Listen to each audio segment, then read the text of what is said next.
Standard 8। Good morning students. आज पुनः हम निबंध की ओर बढ़ेंगे। जैसा कि निबंध शुरू जब हुआ था तो एक वो हम डिस्कस किए थे, उसके आधार पर आपको लिखना था। आज उसी क्रम में हम एक नए टॉपिक की ओर बढ़ेंगे जिसका हेडिंग कहिए या जिस पर लिखना है वह कहिए, वह बेरोजगारी। बच्चों, सबसे पहले जरूरत यह है कि हम बेरोजगार शब्द को डिफाइन करें, परिभाषित करें। बेरोजगार अर्थात बिना रोजगार का। जो बिना रोजगार का होता है उसे ही हम बेरोजगार या अंग्रेजी में जिसको अनएम्प्लॉयमेंट कहते हैं। आज बेरोजगारी न केवल भारत अपितु दुनिया के लिए एक बहुत बड़ी समस्या है। लेकिन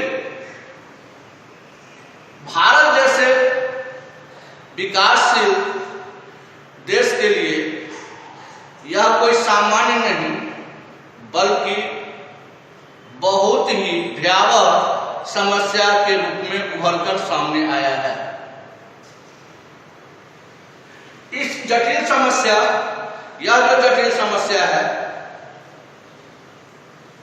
इस समस्या का प्रत्यक्ष एवं परोक्ष रूप से हमारे जीवन पर प्रभाव पड़ता है।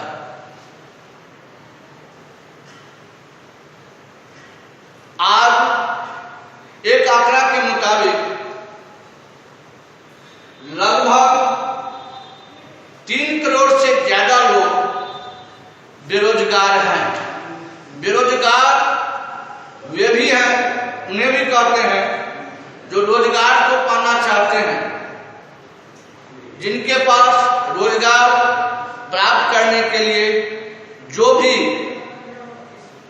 क्राइटेरिया हो उसको वे फुलफिल भी कर सकते हैं, परंतु उन्हें रोजगार नहीं मिलता। यह एक भयावह परिस्थिति है। आप यह जान करके आज हमारे समाज में, देश में, आसपास में जो तरह तरह की भयंकर घटनाएं घटती है, चोरी, डाका, तस्करी, ठगी और लूटपाट, अगर उसके तह पर तुम जाओगे, हम जाते हैं, तो हम यही पाते हैं कि इसका एकमात्र कारण बेरोजगारी ही है। यदि लोगों को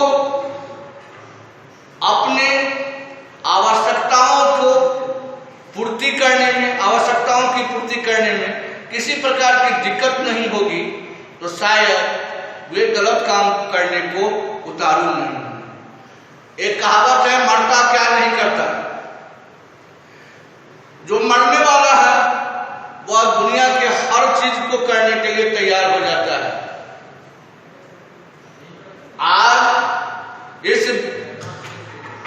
आज बेरोजगारी रूपी सुरसा ने बहुत सारे युवक युवतियों को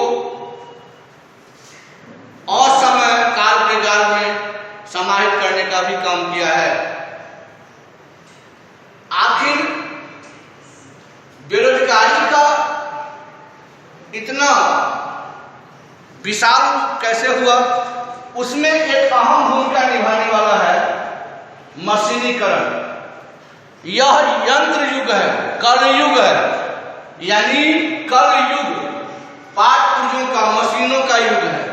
थोड़ा सोचिए, जो काम 100 व्यक्ति कर सकते थे, जिस काम में 100 लोगों को रोजगार की प्राप्ति हो सकती थी, आज उस काम को बड़ी आसानी से एक मशीन कर लेता है। अर्थात 99 व्यक्ति एक मशीन के कारण बेरोजगारी की सूची में आ जाता है।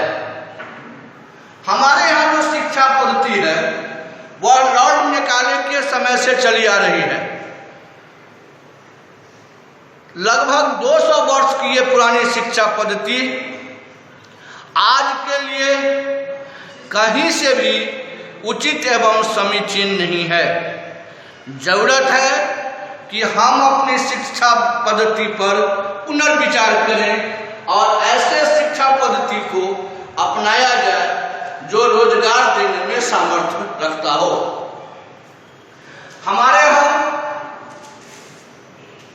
इस शिक्षा पद्धति पर लोगों का ध्यान जहाँ जाना चाहिए, दुर्भाग्य है कि हम वहाँ ध्यान नहीं दे पाते हैं या नहीं दे रहे हैं। स्किल इंडिया, कौशल विकास जैसे चीजों को आज से बहुत पहले ही शुरू कर दिया जाना चाहिए।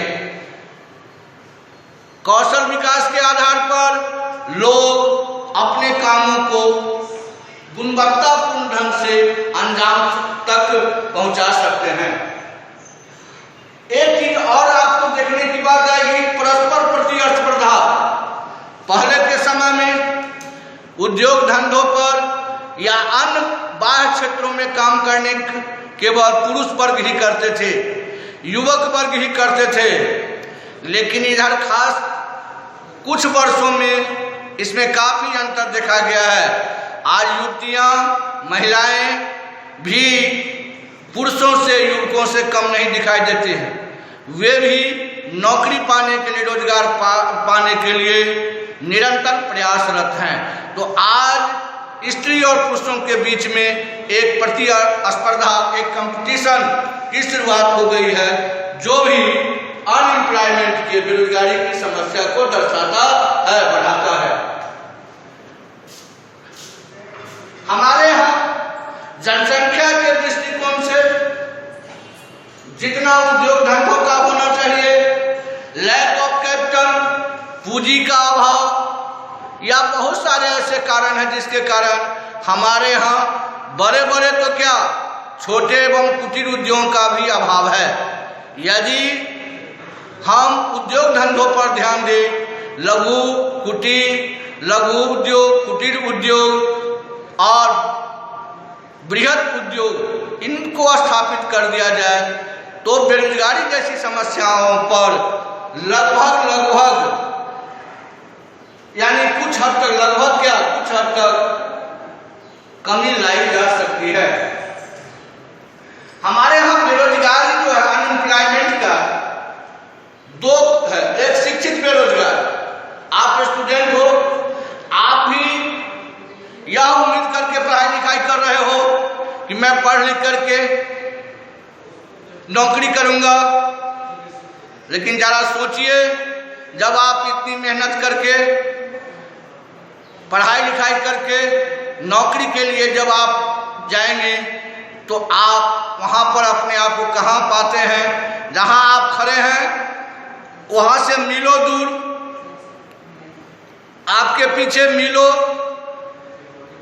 पीछे भी लोग खड़े हैं। उस समय में आपको यह पता चल जाएगा कि हम किस दौर से, किस समस्या से, किस ओर बढ़ रहे हैं। यह एक भयावह दृश्य होगा। तो एक हो गया शिक्षित बेरोजगार, एक हो गया अशिक्षित बेरोजगार जो पढ़ा लिखा नहीं है। अशिक्षित बेरोजगार वह होता है जिसको मोटे काम करने का, परिश्रम करने का, जिसमें मेहनत हो वह काम कर सकता है। यह भी हमारे यहाँ कम नहीं है, बल्कि बहुत ज्यादा है। एक चीज और है, हमारे यहाँ के लोगों में एक टेंडेंसी पाया जाता है कि हम किसी भी तरह से नौकरी को प्राप्त कर सके, और नौकरी प्राप्त करने के कारण वह अन्य कामों में उसका मन नहीं लगता, उस ओर उसका ध्यान ही नहीं जाता है। जरूरी है कि हम इसके विकल्प पर भी विचार करें। हर व्यक्ति को नौकरी दिया जाना शायद संभव नहीं है, इसलिए नौकरियों के प्रति हमारा आकर्षण हो, लेकिन उसे ही एकमात्र विकल्प समझ करके अपने जीवन को नहीं बिता देना चाहिए। भारत एक कृषि प्रधान देश है, कहता है कि भारत के लिए कृषि जो है ना बैकबोन है, रीढ़ की हड्डी। जरा सोचने की बात है, थोड़ा सोचिए कि जिस देश का बैकबोन खेती हो, आज उसका जितना विकास होना चाहिए, आज़ादी के 70 वर्षों के बाद भी उसका उतना विकास नहीं हो पाया है जितना होना चाहिए। आज भी हम उसी परंपरा के पुराने प्रणालियों को, सिस्टम को अपनाए हुए हैं जो आज से 100 वर्ष पहले, 70 वर्ष पहले, आज़ादी से पहले था। जरूरत है कि यदि हम बेरोजगारी की समस्याओं में के प्रति इतने ज़्यादा उसके समाधान करने के लिए उत्सुक है, तो जरूरी है कि कृषि कार्य को हम बढ़ाएं। चूंकि साल के लगभग 4 महीने तक ही खेती का काम किया जाता है। 8 महीने खेती काम में करने वाले लोग एक न एक माने परोक्ष बेरोजगार के रूप में हमारे समाज में रहते हैं। जरूरी है कि कृषि का विकास हो, नए नए तकनीकों का विकास हो और खेती का काम बृहत मात्रा में समुचित ढंग से, समुचित रूप से हो सके। इन सारे बिंदुओं पर ध्यान करने के बाद जिस बिंदुओं पर हमें सबसे पहले ध्यान देना चाहिए था, जिसको हमने नहीं देखा हुआ है, जनसंख्या वृद्धि। जनसंख्या वृद्धि इन बेरोजगारी का सबसे मुख्य किरदार है। भारत दुनिया का पहला देश है जिसमें जनसंख्या चीन के बाद या दूसरे स्थान पर है। ऑस्ट्रेलिया की जो जनसंख्या है वह जनसंख्या लगभग एक पंचवर्षीय योजना में भारत में बढ़ जाता है।